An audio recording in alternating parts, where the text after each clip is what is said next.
Hi guys, welcome back to the channel. We are going to be looking at Tenebris, however you say it. We're going to be looking at this game by Heni Puskas. It is a rules-lite dungeon crawler. In the last video, we went through the book. We had a look and see at all the different elements of the game.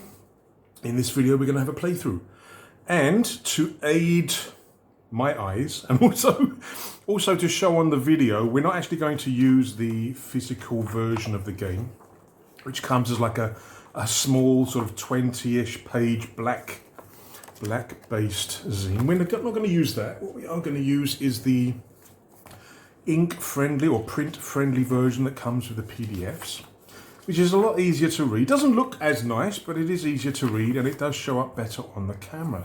So we're going to be using that. We are also going to be using one of the, I think there were two variations of the character sheet. Now what I've done is I've actually combined the character sheet and one of the encounter rosters, or the record keep, so you can keep track of the things that you are killing, possibly even to keep track of the traps. You will also need a map or a grid sheet. Again, there are two varieties. There is an 8x8 and a 10x8. Now, I'm not sure whether you can actually see the grid. It is very, very faint.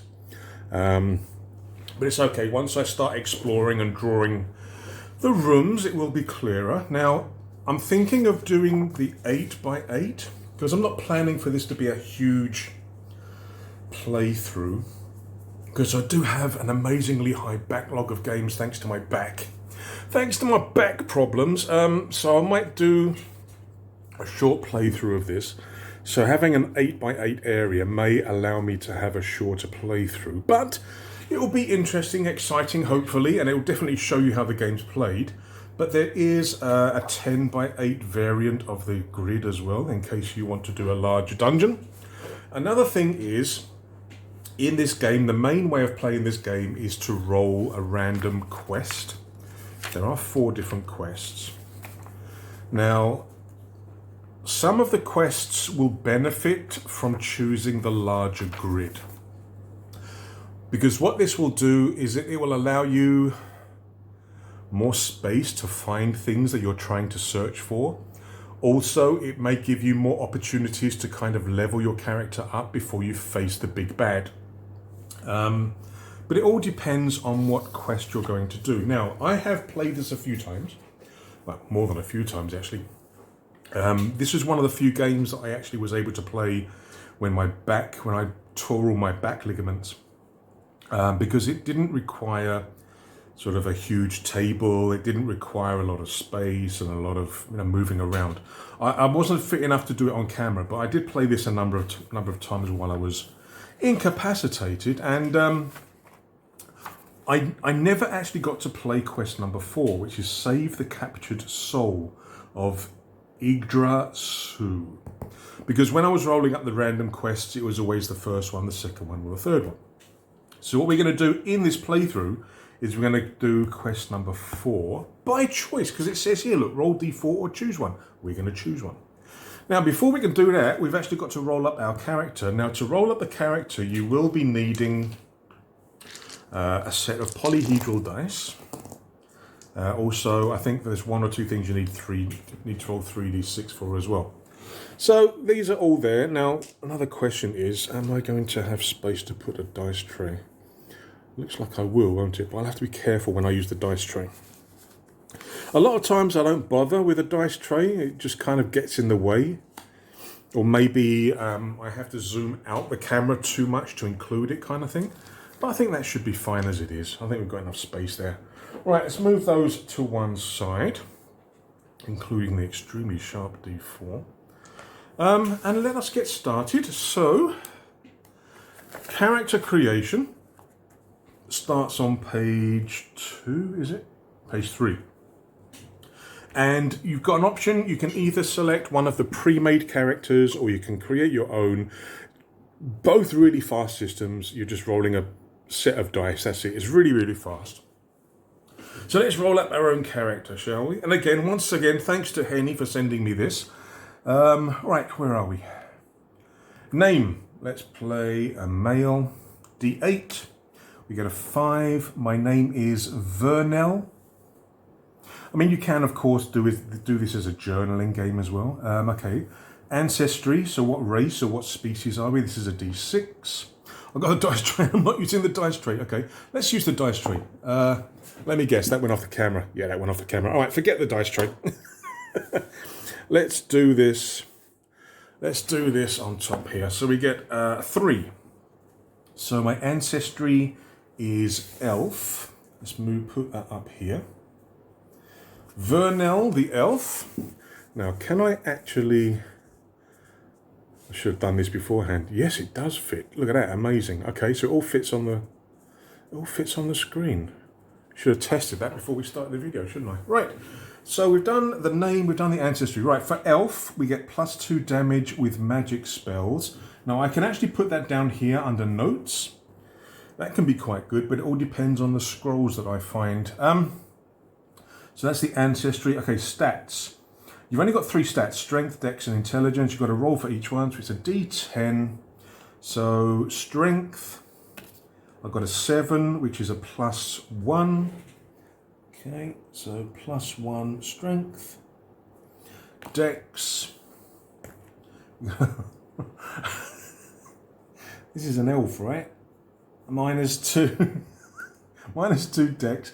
Maybe this is why I was thrown out of the forest. And, hold on, 1.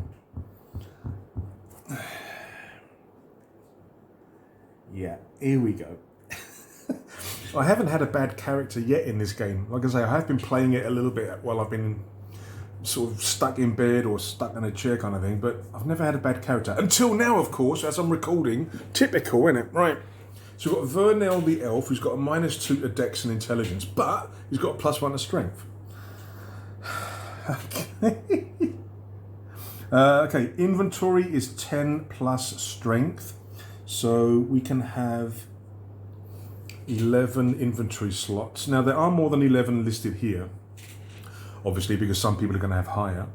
Okay, what else is there? Right, we've got boons, banes, and hit points. Okay, we can do hit points, 3d6. Let's use the other dice. So it's 3d6 plus dex. So I'm getting a -2. And it says here, if less than 10, you can roll again. Okay. So what do we get? Okay, so we've got 11, 13, -2 is 11. Okay, so we can't re-roll that. So we've got 11 hit points. That's not bad. Could be a lot better, but it's okay. Boons and banes, we're rolling a d6 for each. So boons is things that are beneficial to you, like abilities and skills. Banes are things like hindrances and diseases and curses and stuff. Right. What's our boon? Our boon is, we got a 6. Glory seeking, +2 XP points when you kill a monster. Ooh, yes. So they are actually on the character sheet here. So you tick the one that you get. You can always write next to it a summary of what it means. As you gain more experience, you can actually spend those accumulated experience points to get more boons if you want. Okay, what's the bane? What's the bad thing? We get a 1. Of course we do. Of course we get a 1. Merchants don't trade with you. No.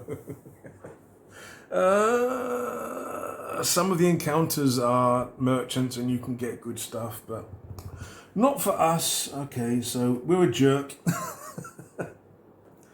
That could become a problem. We shall see. Right, so we've done that. Okay, starting gear. Roll 1 weapon and 2 treasures. Okay, weapon is there. We're rolling a d4. Treasures are over here, inside the sort of dungeon area.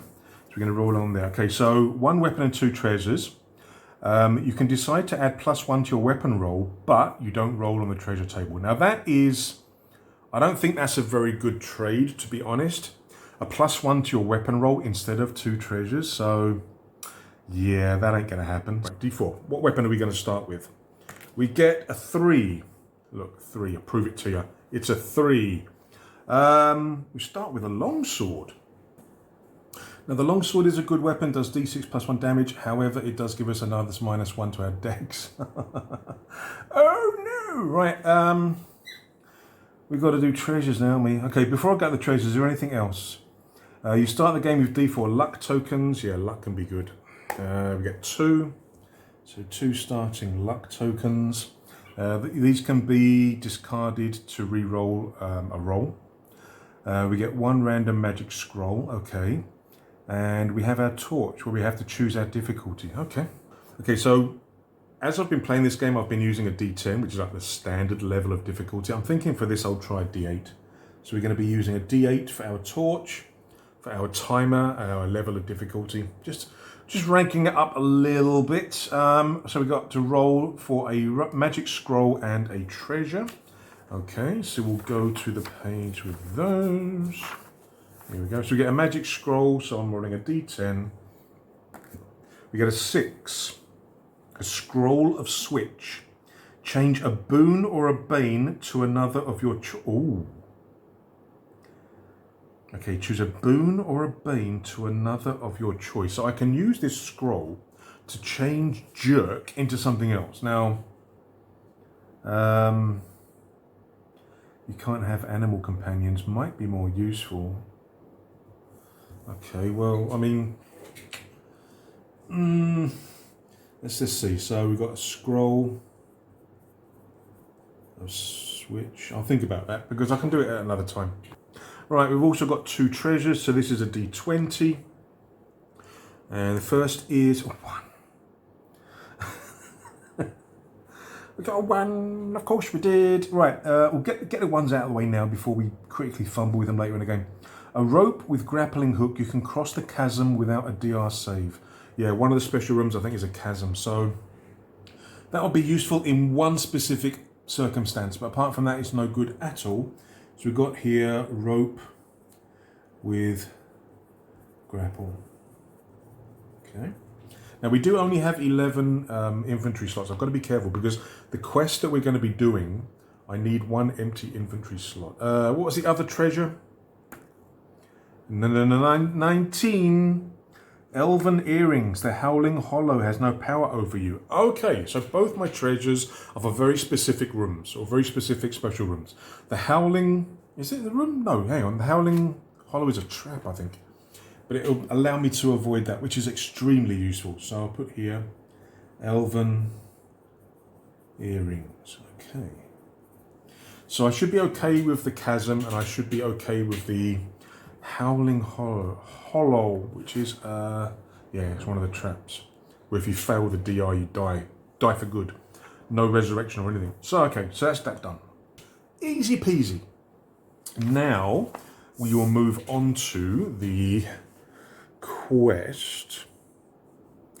So, we are going to be doing quest 4, which is save the captured soul.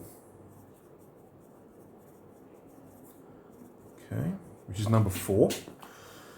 Okay, to define the location of Argul Mog's lair, roll a d10 and a d8 or 2d8 if using the smaller map.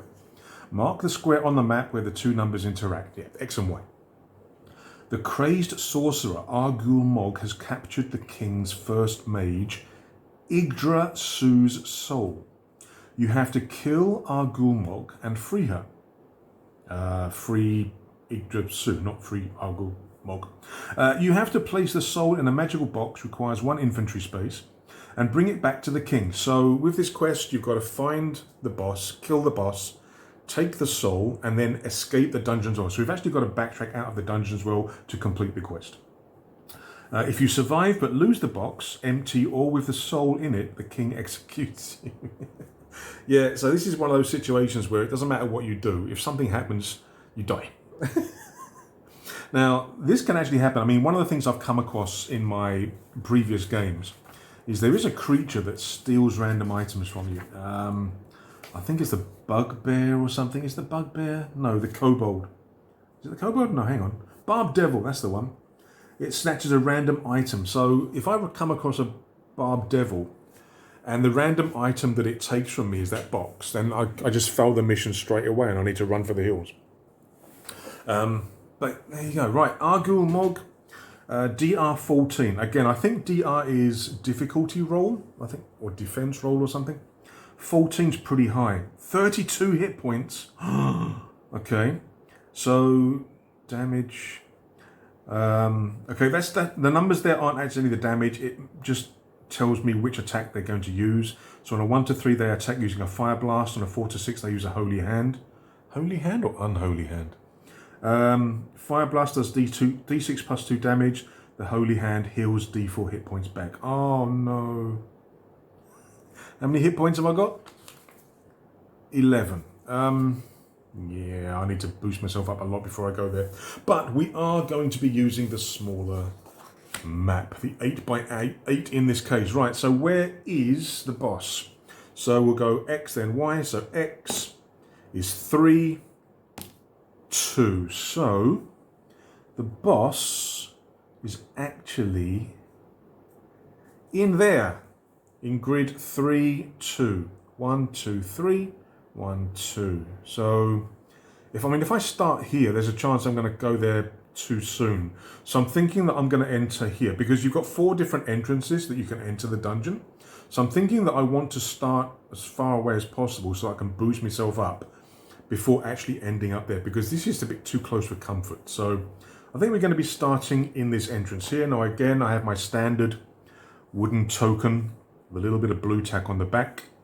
So we're going to be starting there. So we're moving up, and our first room that we're going to explore is going to be 6, 8 there. Okay. But this is where we need to get to find the boss. Right. Apart from that, I think we are ready to go. We've done our torch. Got to remember that I can evade or flee. And yeah, don't let the torch run out because everything gets a +6. Right, I think we are ready to go. So we are going to roll up our first room, but before we do that, we have to move into the grid square that we are going to. Maybe I should actually, because I don't think you guys can actually see the grid on this. Give me 1 second. Right, I think that's a little bit clearer. Now the thing is that the sort of crosses, the grid crosses there, you can see them when like face to face, but I don't think they're very clear on the camera. Right, so we're starting at this entrance here. We're going to go into this first grid here to find out what's going to be in there, which is grid 6, 8. So for this, we now go back to the book. We have to make a light check using the sort of utility dice system. We are using the hard difficulty. So every time you move into a room, whether it's the first time, but also if you backtrack into a room, you have to roll your light die. If it's 1, it goes down to the next die. I think with Black Oath games, things like utility dice on a 1 or 2, it goes down. But for this game, it goes down on a 1. So we're rolling the D8. Oh, I thought that was a 1 for a second. It's a 7. It's okay. So the die is still an 8. If it gets to a D4 and you roll a 1, then you're out of light and you're screwed royally. Right. So we're fine. Torch is still fine. We now roll to see the room type, which is a D8. We get a 5. Now, do I actually want to zoom in a bit more? I don't think so. I think zoom's fine. So we get a 5, and a 5 is a weak monster. So we come across our first monster. Okay. We also roll a D8 to see the orientation and number of exits in the room. So we get a 2. So it is just a single exit ahead of us. So it's like a passage kind of room. All right. So in here, now you can draw these however you want, as long as you have, the correct number of exits and entrances. So we have our entrance here. We're going in this direction. That's the entrance. And if we look at the book, we've just got a single entrance at the top there. So it's just straight ahead. So this is only going to lead into this room here. It's not going to lead anywhere else unless we find secret rooms, or secret doors, sorry. You can actually search a room for secret doors, but there is always the risk of coming across traps and more monsters. Where is it? You can search once in every room for a secret door. You can find a wandering monster. You can discover a trap. None, or you've found D2 secret doors. So Each of these is a 1 in 4 chance, yeah? So unless you need a secret door, I don't know whether I'd recommend actually searching for secret doors all the time. So we are in this room here. There is a single exit, but we also come across a weak monster. So coming back to the book, where be the monsters? The monsters are here. Right, so you've got 2 tables of monsters. You've got the weak monsters and you've got the tough monsters. Now, obviously, the weak monsters are easier to defeat, but you're going to be getting less XP. Because remember, again, I mentioned this in the last video, when you defeat a monster, you get their DR, their sort of difficulty rating, as XP if you defeat it. It is a 4. A deep gnome, DR7, 8 hit points, damage of D4, but it does have a special rule. Before fighting, it sets a snare, a DR12 dex save, or take D4 damage. A shield won't absorb any damage from this trap. Oh no. So before we fight this thing, we've got to overcome a trap, which is a DR12 dex save. Now, these are the worst kind of traps for me because I've got a total of -3 on my dex. So, if it's a DR12 dex save, I've got to roll a 15. Oh no! Let me just check. DR saves. Equal or over. Okay, so yeah, I've got to get a 15 to overcome it. Right, now, if you'll remember when I did the character sheet, I also included the sort of monster encounter sheet on the other side, and we're going to use that now. So this is going to be in room, so this is going to be in room 1. It's a deep gnome. All right. Deep gnome, DR7, 8 hit points, and it does D4 damage. Okay. And it does have that special trap thing. Okay. Now, another thing is that I do number all the rooms when I do these, just to make it very clear in terms of what's where and where's what. Right, so let's take on this deep gnome. Now, we've got to deal with this trap first. He sets a snare. DR12 dex save. Right, my dex is at -3, so I need a 15, or I take D4 damage. We get... Oh, did it roll off camera? I don't think it rolled off camera, did it? I got a 20. I'm not lying.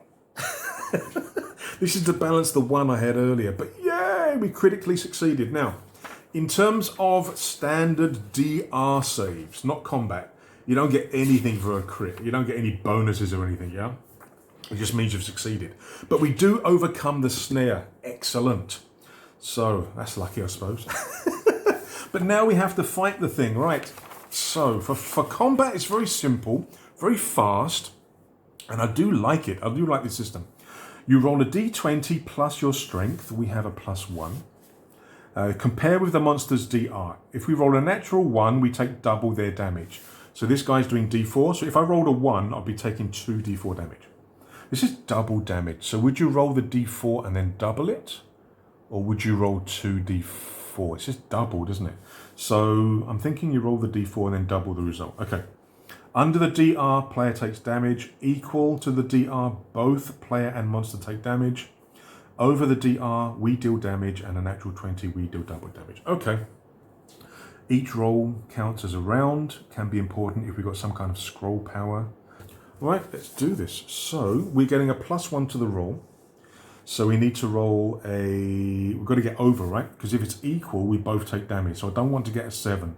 So I need to roll 7. My +1 will then make it an 8, which is above. So I need to roll a 7 or higher. Come on. Oh, it's a 7. Oh, look, there's a 1 there as well. Okay, so it's a 7. We actually got a 7 + 1 means we get over the DR. We go over by 1.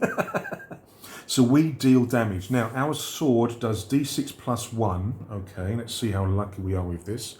They have 8 hit points. I'm not going to be able to kill it in one go. So we get a 3 + 1 is 4. So the gnome is down to 4 health. Now, the special rule about the snare It's only before the fight, so it only happens once, so I don't have to worry about snares anymore. Right, so we're now got to attack again. I'm getting a +1. We need to get a 7 or higher. We get, okay, at least it's not a 1. We get a 2, +1 is 3, which is still under the DR, so we take damage, which is D4. That's a 1. Oh, that's a 1, so I'll take 1 damage. So I'm currently at 10. That's not good. Fighting again. Oh, I don't believe this. This is why you guys watch this channel, isn't it? Look, that's a 1. I know it rolled off, but I don't want to lie. I don't want to lie. All right, so we take double damage. I'm taking it as being you roll and then double the result. At least it's another 1. So we take 2 damage. So we're currently at 8. At least this is all on record. All these 1s in all these games, all these different dice sets. It's all on record. Right, attacking again. You gotta be kidding me. Yeah.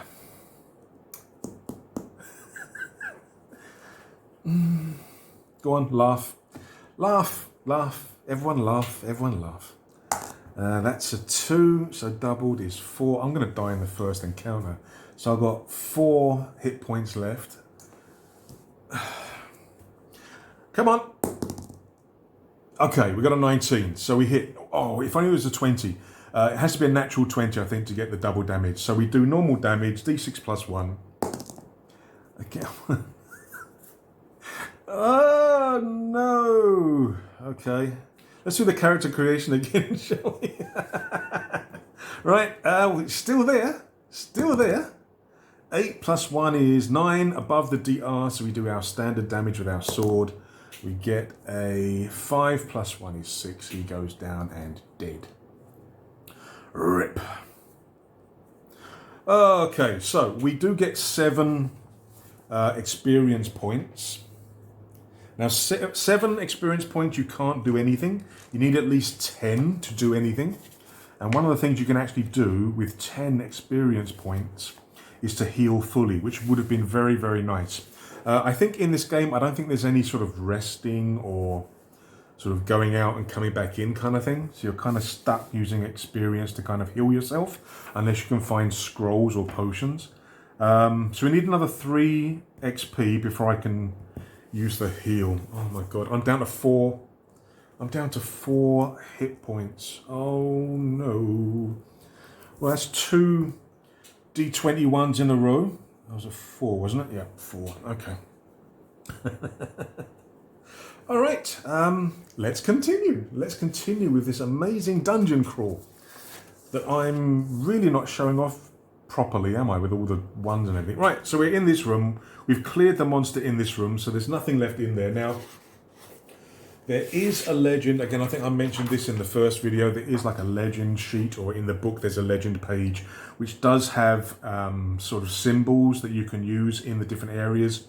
So, for example, if the deep gnome had actually killed me, what can happen is that I could put maybe this kind of symbol in that room to show that the monster is still there. And then I'd use my soul stone, to come back. Again, I'm not too worried about dying at the moment because the soul stone will bring me back. But yeah, I'd rather not. Right, so we are going to continue with the dungeon. We've only got one way that we can go. Now, I can search this room for secret doors, but I can't search the room for treasure because you can only search empty rooms. So yeah, there's only one way I can go, and that is up to here, which is going to be 6, 7. Again, it's a new room, so I have to check my light source. We get a 5, we're fine. If it's a 1, we're in trouble. So the room is D8. It is a 6. A tough monster, but carries a treasure. Okay. Another monster. We need monsters. Yeah, because I just remembered something. I've got Glory Seeking, which means I get +2 XP when I kill monsters. So I actually have still not enough. I actually have 9 XP. Can't forget that. It's very important. Right, back to the map. So we're going to be up against a tough monster. What's the room shaped like? Another D8. An 8. Okay, so this room is going to have 3 exits. North, east and west. Okay. Or whatever direction we're facing. So here we're going to be going, let's have a look, like that and like that. Okay, so again, it doesn't really matter how you draw the rooms, as long as you get the exits where they can link up with the other room. So that's perfectly fine. And this is going to be room 2, okay? And in here we do have a tough monster. And these are the difficult ones. That one just now is supposed to be the easy one. Yeah, okay. So, but he is going to be carrying a treasure, which is beneficial if I can defeat it. Right, tough monsters, D10. Come on! Badoink. A 7. A crystal spider. DR13. Okay. 9 hit points. Damage of D6. Has a special rule. Can't be hurt with a dagger or if you're unarmed. So, if you roll up a dagger as your starting weapon and you come across one of these, you've basically got to run away because you can't hurt it. But okay, it's possible. Let's put myself in the room. Let's get our character sheet and monster sheet ready. Okay, so in room 2, we've got a crystal spider. This is going to be a tougher fight. DR of 13. But if I kill it, I'm going to get 15 DR, which is going to be nice because I get a +2. Hit points of 9. It's only 1 more than the deep gnome. Damage of D6. It does have special, but I'm not going to write it down because it doesn't apply to me. Okay. So this is, oh look, there he is. The crystal spider. We're up against one of those. So again, I'm not going to be doing this every time we have combat, but again, just because it's the second one we're facing. On a natural 1, I take double damage. If I go under the DR, I take damage. If it's equal to the DR, we both take damage. If it's over the DR, I deal damage. And if it's a natural 20, I deal double damage. And we're rolling D20 plus strength. So I've got a +1 to the roll. So let's see how we do, shall we? Oh, it's payback for those double ones. We got a 20. Right, so a 20 means I do double damage. And I'm doing D6 plus 1. Come on, be good to me. Come on, be good to me. All right, that's pretty good. So 4 plus 1 is 5. Doubled is 10. We kill it in one swing. How about that then? Excellent. Now, I don't expect this luck to continue past this one encounter. I expect it to go back to the way it was in the first encounter. But I'm good with that. So we get 15 XP. Now, I'm going to spend some of that to heal myself. So we've got 15 plus 9 is 24. So I'm going to keep 14. And I'm going to heal myself up to full. Now, there are other things that you can spend 10 XP on.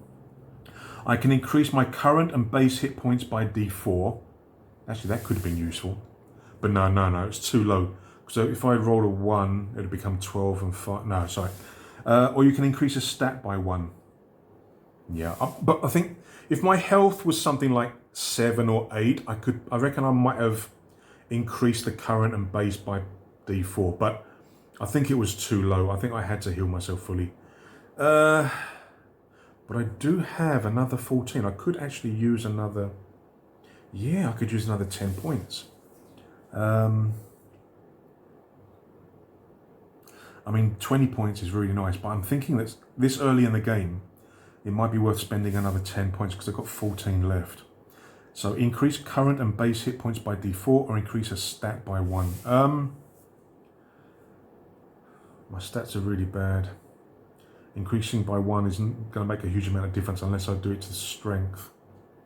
Let's do the hit points. So I'm going to increase my current and base hit points by D4. 4! Ho, ho, ho, ho. All right, so we've now actually got a base hit point of 15. That's much better. I like that. 15, and we now only have 4 XP left. And like I say, the way that the games have sort of played out, I'm thinking that I don't use the same character for different dungeons. That's just the way I feel. Now, we were also told that tough monsters carry a treasure. Maybe not carry, but maybe in the room there is a treasure. So this crystal spider was actually a tough monster. So, what's the treasure that they're carrying? It is a 17. A 200. D12 damage, two-handed, uses up 2 inventory spaces and a -2 to dex. Oh no. Okay, problem number 1, -2 to dex. That will give me a -5 to dex. Second problem, it uses up 2 inventory spaces. Now, I've actually forgot to put it here, didn't I? But we do actually have that special box, which is going to take up 1 space where I've got to put the Mage's Soul. So it's going to take up 2 slots, which doesn't give me a lot of room. And it's a two-handed weapon, which means I can't use a torch. Which means that while I'm using this, all the creatures that I'm going to be fighting are going to get a +6 to their DR. Any traps that I'm up against are going to have a +6 to their DR. So I've got to be honest, I don't think I want it. Maybe I'll carry it for the moment. Maybe there'll be a situation where I can use it, because again, there is another treasure. A traveler's lantern, which works as a torch, attaches to your backpack. So I could use that and then use the two-handed sword. But again, a -5 to dex. All right, well, let's take it anyway. So I'm going to add that to my equipment. So that is the second room done. Let's move on to the next room. So which way do we want to go? We've actually got 3 options. Oh, I think this video is going to be a little bit long. I think I'll cut this video here and we'll do a second part to the playthrough. So we've explored 2 rooms. We've created our character and explored 2 rooms. So guys, I hope you've been enjoying this. I hope it kind of makes sense and you can see how easy and fast the game actually is if you're not kind of explaining everything to the camera. It is fast, it is simple, it is fun, like I say, and it can be very deadly. But that's why you have those soul stones. Right, I will see you in part 2, where we will continue with Vernell the Elf's journey. Until then, don't forget to hit that subscribe button if you haven't already. Click the like button because you know you like my stuff. And I'll see you in the next video. Until then, take care, stay safe. Cheers.